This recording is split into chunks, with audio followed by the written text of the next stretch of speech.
My palms left sweaty prints on the acceptance letter as I stared at Evelyn and Arthur, my parents, across the kitchen table.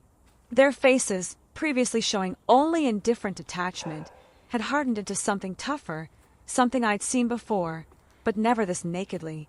"Ilara," my mother said, not quite meeting my eyes. "We hadn't planned to help you with your higher education at all." The partial scholarship certificate in my hand, the one I'd stayed up countless nights earning, the one that would cover half my tuition, suddenly felt worthless. The kitchen wall seemed to close in as my father's next words registered. "In fact, it's time for you to move out.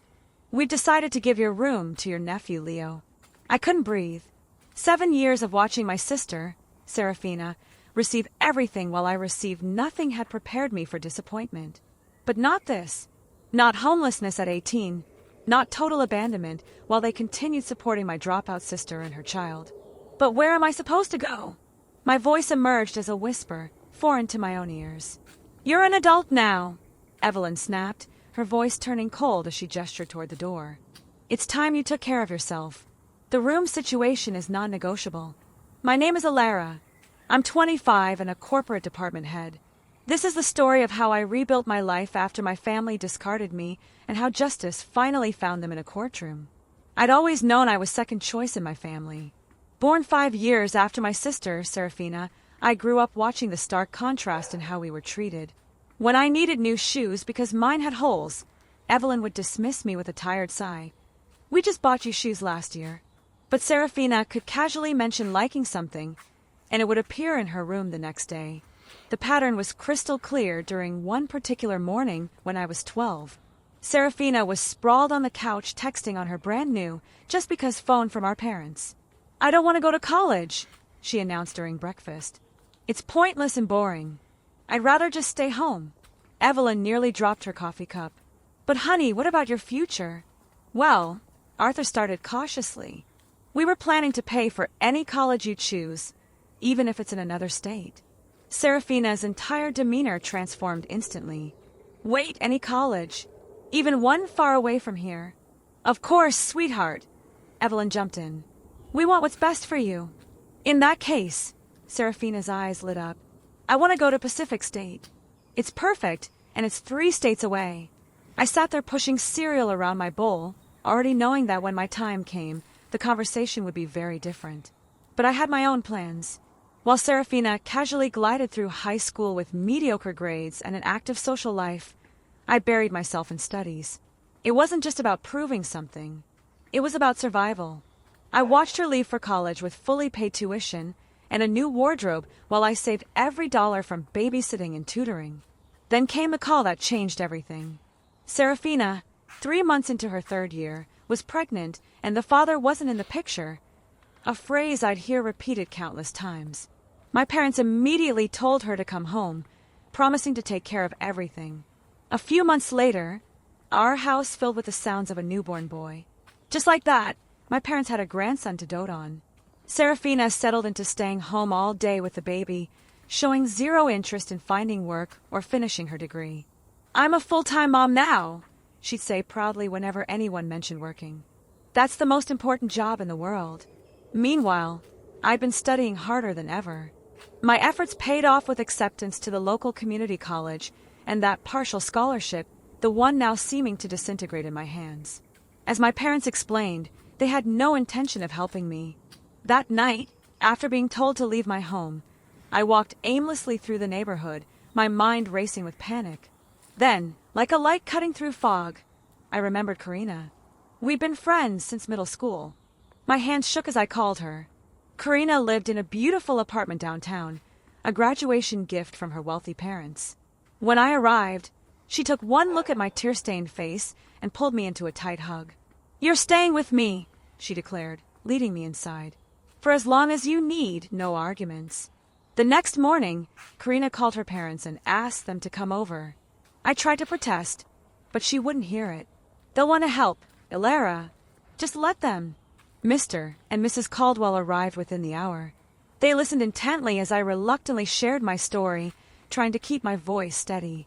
"This is unacceptable," Mr. Caldwell said when I finished, his face red with anger. "No parent should treat their child this way." Karina, your mother and I will pay for Alara's education. I started to shake my head. Please, I couldn't. You don't need to pay it back, Mr. Caldwell added.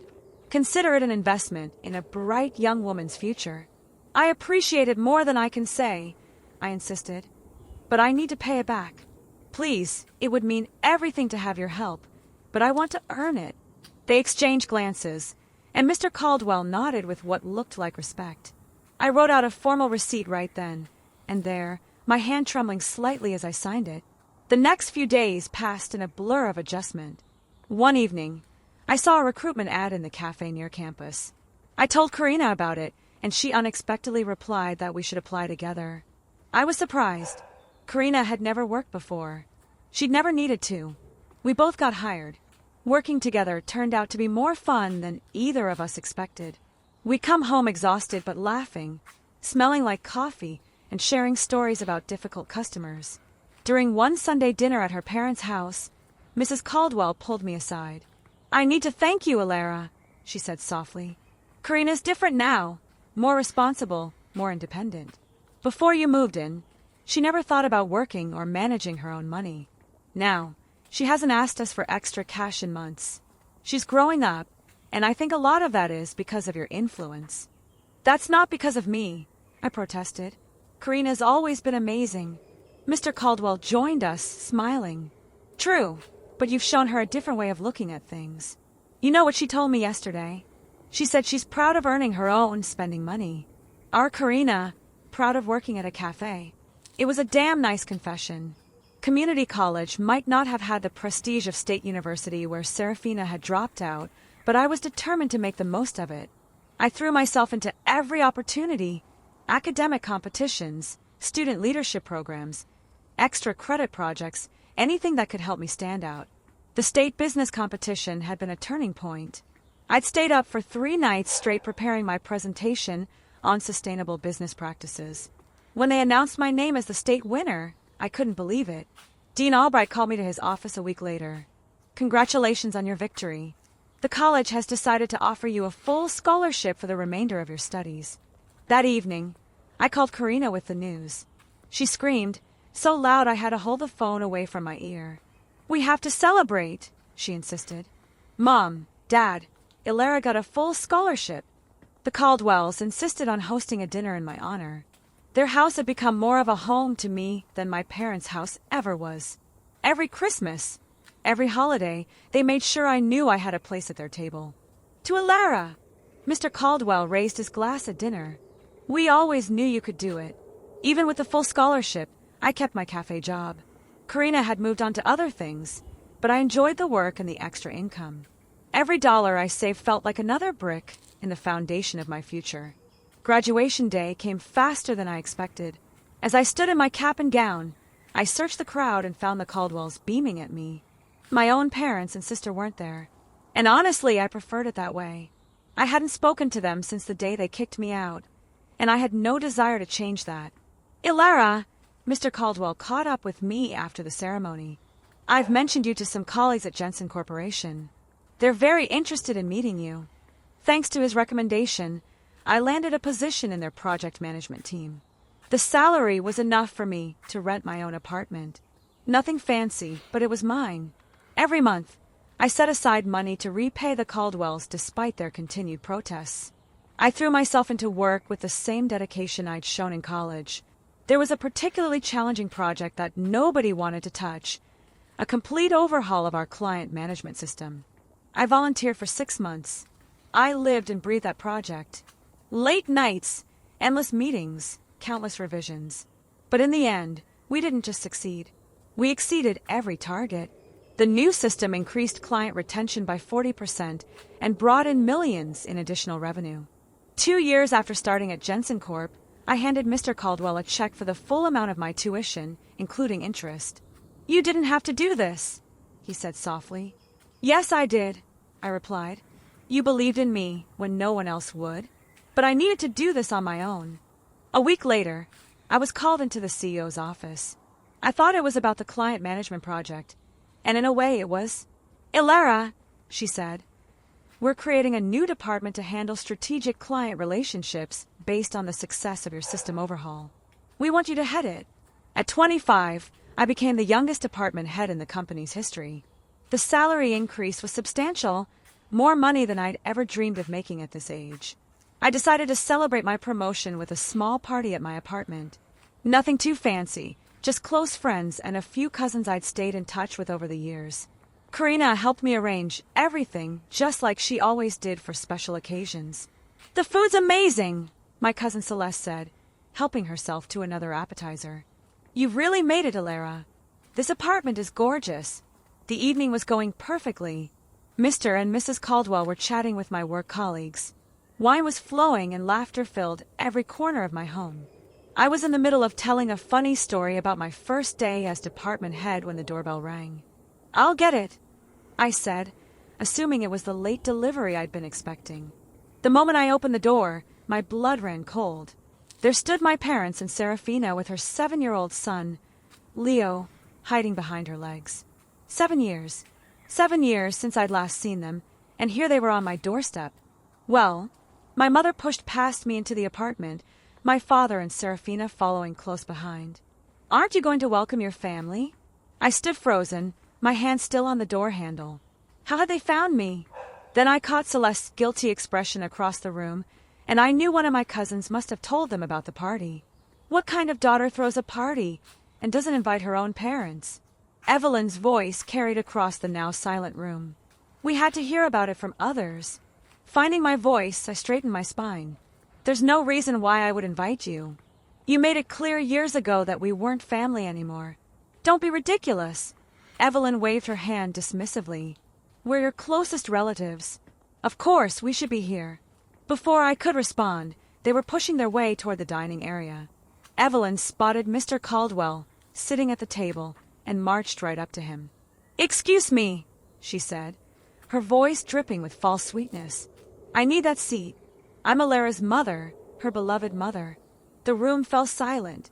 Mr. Caldwell looked at me, clearly unsure how to handle the situation. Other guests shifted uncomfortably in their seats as my family squeezed themselves into spaces that didn't exist. Then Evelyn began her performance. She stood up, wine glass in hand, though no one had offered her any. "Everyone here is celebrating my daughter's success," she announced grandly.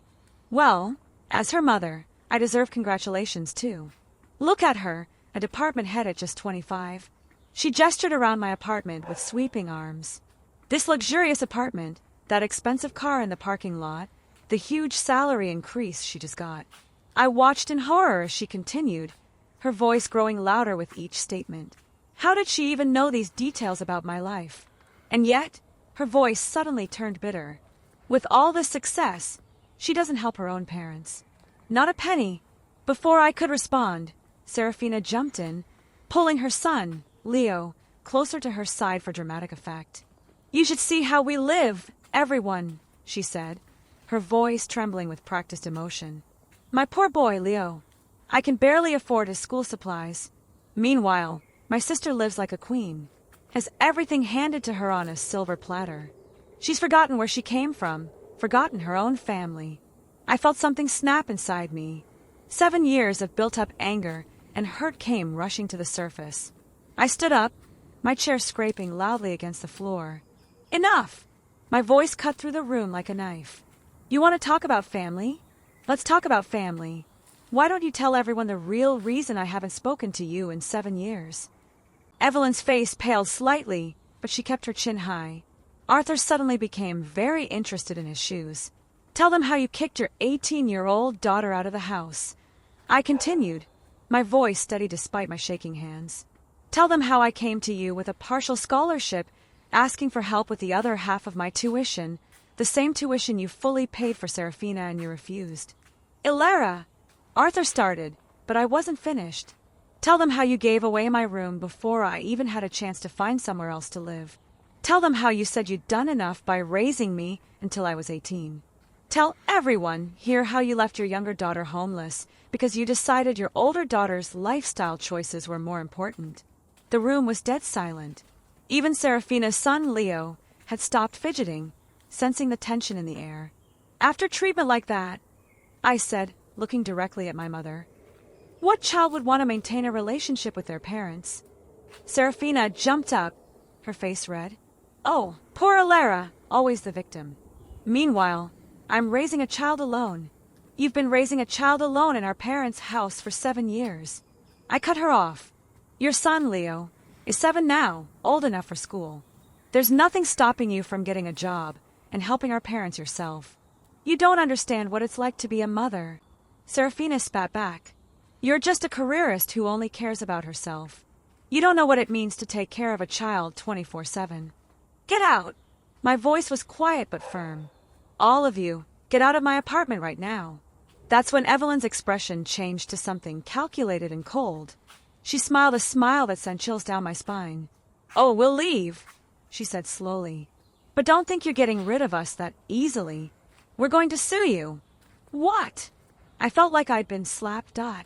Your father and I are sick, she continued, her voice dripping with false fragility. We're low income, struggling to make ends meet. The court will side with us. They'll force you to pay for our maintenance. After all, what kind of child abandons their elderly, parents when they're making so much money? The room started spinning. I felt a hand on my shoulder. Karina, steady as always. Through the haze, I saw Mr. Caldwell already pulling out his phone. Alara, he said quietly, I know an excellent lawyer who specializes in family disputes. Let me make a call right now. The weeks leading up to the trial were a nightmare of harassment. My parents called repeatedly, trying different tactics each time. Alara, let's handle this like a family, Evelyn would say, her voice sickly sweet. Just agree to $2,000 a month, and we can avoid all this unpleasantness. Each time I hung up without a word. Then my cousin Celeste called, sounding worried. Alara, you need to know what's happening, she said. Your parents are going around to all their relatives telling the sob story about how they're destitute, and their ungrateful daughter abandoned them. They even convinced Aunt Bethany to give them a huge sum for their lawyer. They're playing the vulnerable elderly parents' card to everyone who will listen. Despite their attempts at pressure, the lawsuit moved forward. The first court session was set for a Tuesday morning. I sat beside my lawyer, Mr. Sterling, watching my parents put on their performance. Your Honor, their lawyer began. We have 2 elderly parents here struggling with health issues and limited income. Their daughter, he gestured toward me, has achieved significant financial success. We're requesting monthly support of $4,000. I felt my stomach drop. $4,000 a month would ruin me financially despite my recent promotion. Mr. Sterling squeezed my arm reassuringly. If I may, Your Honor, he stood up, straightening his tie. I'd like to point out something that the plaintiffs seem to have conveniently forgotten. They have 2 children, not 1. The courtroom went quiet. My parents shifted uncomfortably in their seats. If they're claiming they raised both daughters equally, Mr. Sterling continued, then surely both daughters bear equal responsibility for their parents' care. Therefore, on behalf of my client, I move to have any awarded support split equally between both sisters. That would be $2,000 each. The reaction was immediate. Serafina shot up from her seat like she'd been electrocuted. No, she shrieked. You can't make me pay anything. I'm a single mother. I can't work. Order in the court, the judge warned. But Serafina was beyond control. This is ridiculous, she continued ranting. I'll tell you the truth. They're lying. Mom and Dad have plenty of savings. There's nothing wrong with their health either. My parents' faces had turned ghostly white. They just wanted easy money when they found out Alara was making good money now, Serafina spat out. They have enough to live on. More than enough. They just thought they could guilt her into supporting all of us. The judge's expression had transformed from stern to incredulous as he listened to Serafina's outburst. He removed his glasses and pinched the bridge of his nose. In all my years on the bench, he said slowly, I have never seen such a blatant attempt to manipulate the court or such arrogant behavior from parents toward their child. You should be ashamed of yourselves. Case dismissed. The gavel came down with a final satisfying crack. The evening after the trial, I sat in my apartment, still processing everything that had happened. Karina brought over a bottle of wine and watched as I typed out a long social media post. The post was simple and factual, Just a straightforward account of what had happened in court, including Serafina's outburst and the revelation about my parents' true financial situation. Within hours, my phone was buzzing constantly with messages from relatives and friends. "Ilara, I had no idea," my cousin Celeste wrote. "We all believe their story about being destitute. I'm so sorry." Aunt Bethany was particularly furious. She'd shown up at my parents' house the very next day, demanding the return of the money she'd given them for their lawyer. "You lied to me." I heard. She'd shouted loud enough for the whole neighborhood to hear. "You said you were struggling to afford food, and all this time you had savings. I want every penny back, or I'll file fraud charges." My parents had no choice but to repay her. One by one, relatives began distancing themselves from my parents. Family gatherings became awkward affairs, with most people making excuses not to attend if my parents were going to be there. About a month after the trial, Celeste called with more news. "You won't believe what happened," she said. "Serafina and your parents had a huge fight. Apparently, they blamed her for ruining their case with her outburst in court. She packed up her son's things and moved out. She's staying with some friend from high school. And get this, she actually got a job at the supermarket. First real job of her life." I couldn't help but laugh. "How's she handling that?" "Oh, she's all over social media complaining about it. You don't know how hard it is to work 8 hours a day. My feet hurt. The customers are so rude. Someone should tell her that's just called being an adult. Life settled into a new normal." After that, I focused on my career, my real friends, and the relatives who had shown their true colors, the good ones. The Caldwells remain my chosen family, with Karina's mom still insisting I come over every Sunday for dinner. Sometimes I hear updates about my parents and Serafina through the family grapevine. Evelyn and Arthur largely keep to themselves now. Their social circle dramatically shrunk after their scheme was exposed. Serafina is still at the supermarket, still complaining, but at least she's supporting herself and her son, Leo, for the first time in her life. As for me, I'm doing better than ever. My department is thriving. I've got a solid group of friends and enough supportive family members to make holidays warm and wonderful.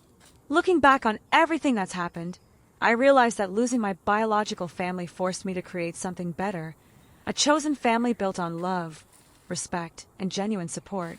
And honestly, I wouldn't have it any other way.